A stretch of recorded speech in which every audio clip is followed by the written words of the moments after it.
From Creamer Media in Johannesburg, this is the Real Economy Report. The City of Tshwane has started engaging key stakeholders in the development of an integrated transport plan as part of the Tshwane 2055 framework. Natasha Odendaal reports.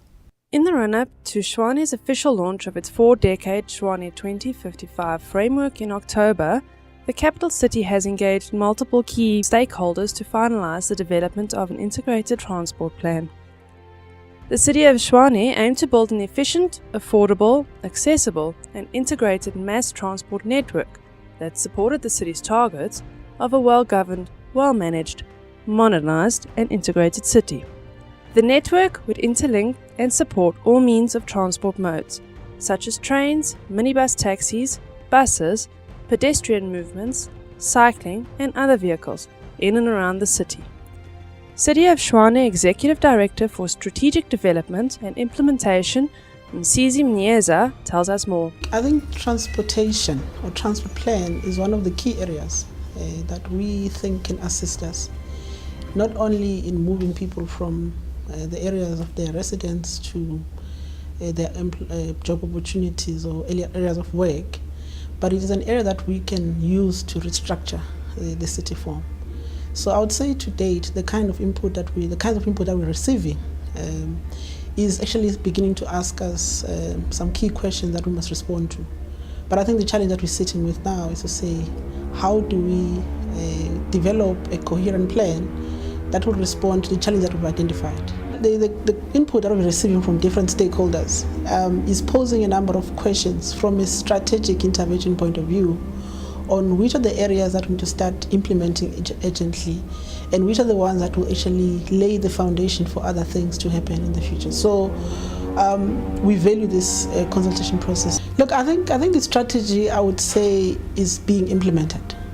Some of the components, hence the mayor announced the implementation of the BRT, because we're saying while we understand that the issue of public transportation is critical, we can't wait for the plan to be concluded. But at the same time, we don't want to assume that all the assumptions or the answers that we've developed are still relevant. Hence, we undertook this process. The timelines really is that the strategy should be completed by mid-October. It will go to council, then it will be launched at a place which the mayor is yet to announce. That will then assist us to say, as a blueprint for the city for the next 4 decades, these are the critical interventions that we will actually do to change the face of Tshwane. BRT should be one of the strategic interventions that the city can implement and drive. But at the same time, we acknowledge that we, as a city, we can do so much to intervene in the public transportation realm.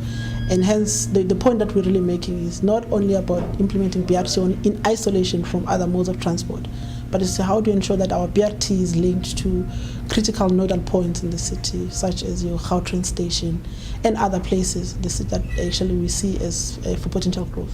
Other news making headlines this week: Paramount Group seeks further expansion in developing countries.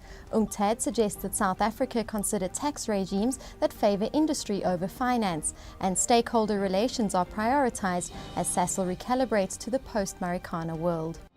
Africa's largest privately owned aerospace and defence company, Paramount Group, says it will continue to expand its business in the developing world, which has a huge requirement for defence and security products. We're focused on, I would call it, the developing world, which is to say not the first world NATO type of markets, which are well served with their own defence industries already. But the developing world has a huge requirement for defence and security products like these, and those are the markets we're actively seeking to serve. A new report published by the United Nations Conference on Trade and Development argues that policymakers should consider taxing profits from productive entrepreneurial activity at a lower rate than those derived from financial activities as part of efforts to deal with the growing global problem of growth-sapping inequality. Our message is we must really look towards long-term growth and development, and we must look towards a sustained process of long-term growth and development, which requires the need to improve employment and employment conditions for all. JSE-listed energy and chemicals group Sasol has set the strengthening of stakeholder relationships as one of its top 5 priorities for the coming year, as part of a move to deal with the risks posed by South Africa's social problems of poverty, unemployment and inequality.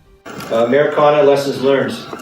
It was obviously very tragic what happened out there on August 16th, and certainly there's investigations underway, so we won't preempt any of the root causes, and we will be waiting for that to come out. But it's very tragic. Sasol's had a long road itself in labor relations, and I think we really, what we're focusing on in everything that we've long before this incident took place is focusing on working better together with our stakeholders.